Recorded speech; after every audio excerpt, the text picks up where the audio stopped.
This is Andrew with Mobile Burn back again, and this time I'm taking a look at the Galaxy S5 as it relates to the S4. Now I have the S4 on the left, and you can see right off the bat that the S5 has gotten a little bit bigger. And for size comparison, here's it with the Note 3, and you see it's just under the Note 3, but noticeably larger than the S4. And that's not the only changes that they've made. When you look at the top, you can kind of see the design language is similar, except it's not as curved, but it still has the faux metallic rims. But this time it has ridges, as I showed in the previous video. But other than that, you've got a lot of similarities. The IR blaster at the top along with the headphone jack. At the bottom, you've got the micro USB slot. Only this time it has a cover to be water resistant. It also has buttons along the bottom. But instead of a menu button, it has a multitasking button that you can get to easily. It also has back buttons on the left and right hand of both sides. The screen has gotten bigger, and the screen is definitely very nice. Now it's a 5.1-inch display instead of 5, so it's not that much bigger, but it does look nice. It's a Super AMOLED as well, full HD 1080p resolution, and it looks fantastic. The greatest difference you'll notice is the back. On the back, I've got my S4, and it's the glossy, the little pattern that they have, the kind of weave, where it kind of looks like it has polka dots, but it doesn't actually feel like it does. What it does on the S5, if I try to get really close, it has a material that is very similar to the Note 3.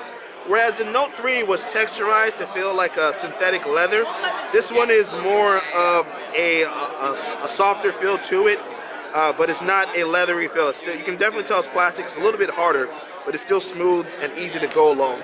And you've got the dimples at the top. On the back, it has a 16 megapixel camera, and while it looks like it has a flash on all of them, on the right hand side you notice that this one has a sensor for your heart rate. There's also a fingerprint sensor in case you need to authenticate for bank actions or just to unlock your screen. It's actually pretty cool. But the biggest change you'll see is in the software. Yeah, that's true. With the Galaxy S4 on the left-hand side, it's a older model of TouchWiz, so some of the icons are a little bit more standing out a little more shadow, a little more bevel, while they go for a flat surface on the Galaxy S5. So let me see if I can open up the context apps in both so you can see a little difference between them.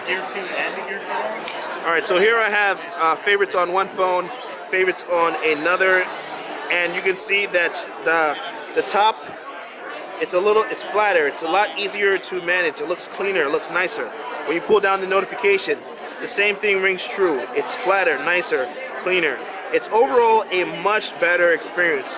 Now I'm sure that Samsung might choose to bring Android 4.42 running this look to the S4 at some point, but the S5 is guaranteed to have it.